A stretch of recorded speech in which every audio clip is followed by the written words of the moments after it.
इज्जत से जिए तो जी लेंगे या जामे शहादत पी लेंगे। और कुछ वक्त की खामोशी है, और कुछ वक्त की खामोशी है, फिर शोर आएगा। तुम्हारा सिर्फ वक्त है, हमारा दौर आएगा। खुद आजम खां के साथ समाजवादी ने कितना, देखिए मैं तो ये कहता हूँ, खुद आजम खां के साथ समाजवादी ने कितना बड़ा जुल्म किया। इतने बड़े नेता को गड्ढे में डाल दिया, उसके बाद भी आजम खां का जो है नशा नहीं उतरता। अरे 85 पार्षद आ गए, चेयरमैन 5 आ गए, और हमारा मेयर अनस भाई मेरठ से दूसरे नंबर पर है।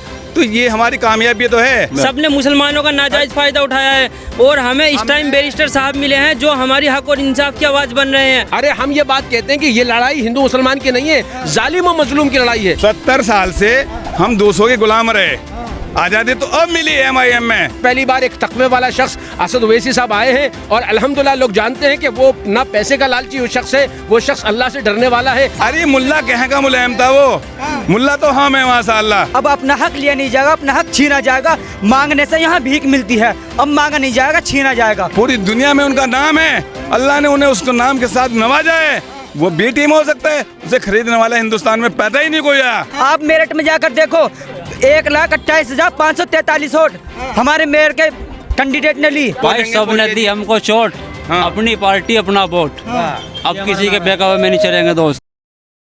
बी टीम में सी टीम में ऐसा कुछ भी नहीं है। मैं सिर्फ एक शेर में आपका जवाब देना चाहता हूँ कि ऐसा भी वक्त आएगा, कोनो मका ताज़ीम करेंगे, जो भी कहेंगे हम दीवाने अहले खिरत तस्लीम करेंगे। और अब के 24 में हम ओवैसी वाले अपना हिस्सा पूरा लेंगे। जाग उठे हैं दीवाने, दुनिया को जगा कर दम लेंगे। और सोचा है ओवैसी के दीवानों ने, अब कुछ भी हो हर हाल में अपना हक लेंगे। इज्जत से जिए तो जी लेंगे या जामे शहादत पी लेंगे। और कुछ वक्त की खामोशी है, और कुछ वक्त की खामोशी है, फिर शोर आएगा। तुम्हारा सिर्फ वक्त है, हमारा दौर आएगा। अब देखिए जिस तरह हमने अभी मेयर के चुनाव हुआ है, मेरठ में सब कहते कि पतंग कहीं भी नहीं है, हवा है। हमने 1,28,000 प्लस वोट ली हैं। कोई कह सकता था? ऐसी हम 24 में इंशाल्लाह, अगर हमें गठबंधन में शामिल नहीं किया, हमें एक तरफा दरकिनार किया गया, तो इंशाल्लाह आने वाले वक्त में हम दिखाएंगे कि हम कौन हैं और हम क्या कर सकते हैं। वो ज़माना चला गया जब ये कहते थे कि लोग सपा को वोट दे रहे हैं। अब सपा साफ है, कुछ नहीं है। साइकिल में पंचर हो चुका है, हाथी मर चुका है, अब कुछ भी नहीं बचा, सिर्फ ओनली पतंग चलेगी। लेकिन खबरें आ रही है कि आपका बसपा से यानी हाथी और MIM एक होने वाला है। अगर होता है तो क्या रिजल्ट होगा? देखिए अगर होता है उसका फैसला हमारे बड़े लीडर करेंगे, हमें इससे कुछ लेना नहीं। हमें अपने संगठन को मजबूत करना है। और जो हमारी समीक्षा मीटिंग हुई है, ये इसलिए हुई है कि अपने संगठन को मजबूत किया जाए, संगठन का विस्तार किया जाए, और आने वाले 24 के अंदर, फिर उसके बाद 27 के इलेक्शन में अपने पार्टी के कैंडिडेट को मजबूत किया जाए, प्रत्याशी की जीत निश्चित की जाए। इसलिए यहाँ समीक्षा मीटिंग हुई है। और आप जो इस बात को कह रहे हैं ना, बी टीम, अरे 85 पार्षद आ गए, चेयरमैन 5 आ गए, और हमारा मेयर अनस भाई मेरठ से दूसरे नंबर पर है। तो ये हमारी कामयाबी तो है। कदम तो बढ़ रहे हैं, और 2024 में जो है इंशाअल्लाह ताला MIM जो है ना बराबर की टक्कर पे मैदान में रहेगी।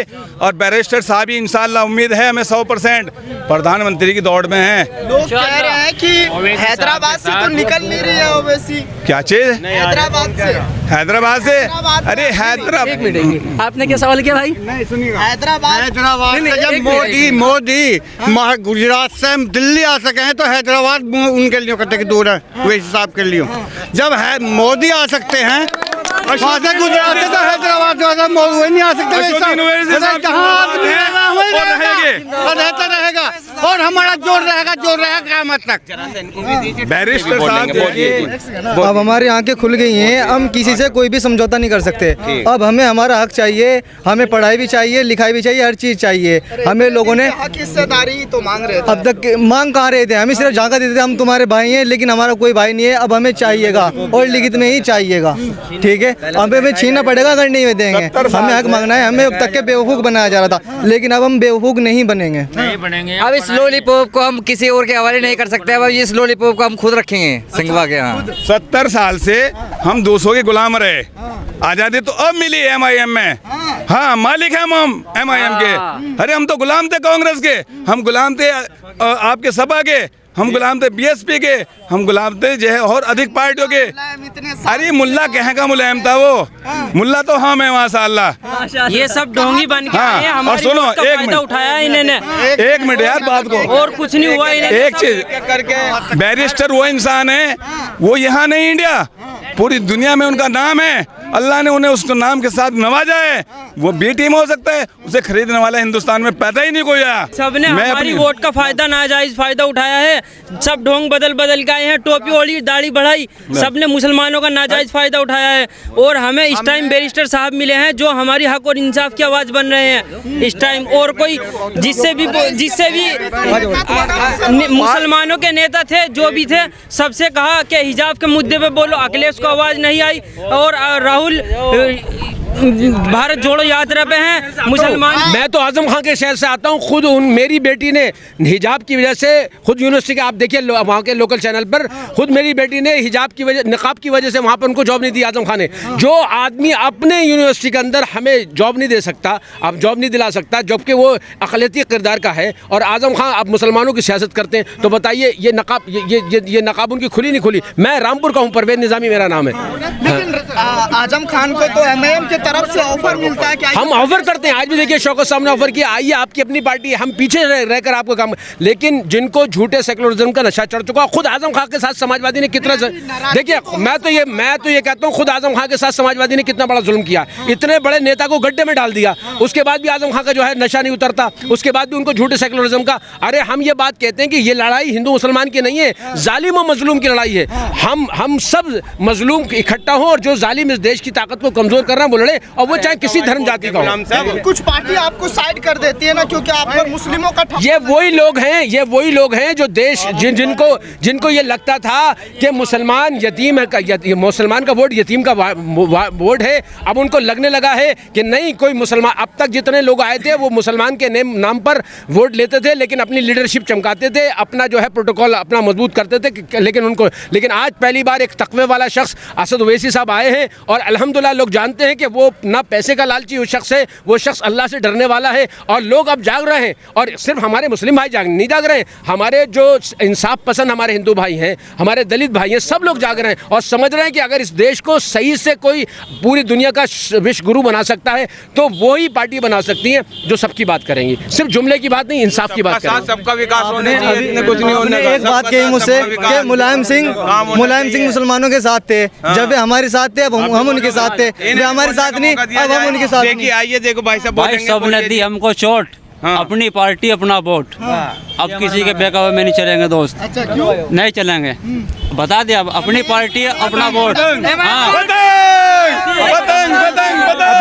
भैया ने सवाल किया कि अपना हक लेंगे, अब अपना हक लिया नहीं जाएगा, अपना हक छीना जाएगा। मांगने से यहाँ भीख मिलती है, अब मांगा नहीं जाएगा, छीना जाएगा।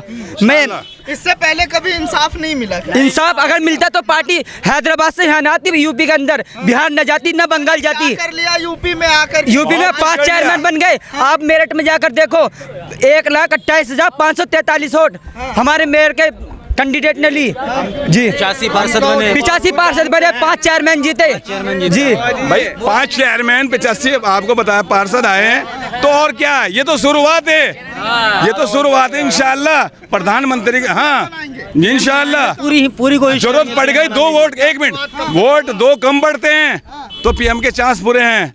2 सीट से ही पीएम बन जाता है मेरे भाई। गठबंधन तो करना ही है, मगर ओवैसी साहब के पास तो बहुत आने को चाह रहे हैं, मगर अभी तक हम फाइनल नहीं कर पा रहे हैं। कि वही उन्हीं को नहीं बुला रहे हैं लोग। नहीं, खूब बुला रहे हैं, आप भी सुन रहे होंगे, खूब काफी बुला रहे हैं, मगर हम ही जाना नहीं चाह रहे अभी। मैं मोहम्मद आसिफ सैफी हूँ, वार्ड नंबर 79 से पार्षद हूँ मेरठ से, तो हम ही जाना नहीं चाह रहे हो तो बुला रहे हैं, मगर हम मौका देखेंगे जिस टाइम जैसे हिसाब किताब देखेंगे, जब उसके बाद गठबंधन करेंगे। अभी हमारा किसी से कोई इरादा नहीं है। अभी आपने बोला ये इकले क्या कर लोगे, मैं आपके नॉलेज में बता दूं, इम्तियाज़ जलील साहब महाराष्ट्र से वे भी सांसद बने थे। और मेरे बैरिस्टर असदुद्दीन अगर मुझसे कहेंगे कि मोदी जी के सामने चुनाव लड़ ले, तो मैं इंशाल्लाह पूरी उम्मीद के साथ मोदी साहब के सामने चुनाव लड़ लूँगा, उनके सामने चुनाव लड़ लूँगा। अगर मेरा संगठन, मेरा मजबूत, मेरा पार्टी मुझे लड़ाएगी ना, तो मैं मोदी साहब के भी सामने चुनाव लड़ लूँगा। इतना दम है हम में। नहीं लड़ेंगे, लड़ेंगे हम, जब टिकट वो होगा तो लड़ेंगे। लड़ते कह रहे हैं ना, आप पर आरोप लगता है बीजेपी की बी टीम है, मुसलमानों को साथ ये तो अब बी टीम नहीं है सर, अब ए टीम है, ए टीम है, ए टीम है, अब ए टीम है, अब बी टीम है, जीतेगा इंशाल्लाह, अल्लाह जिताएगा।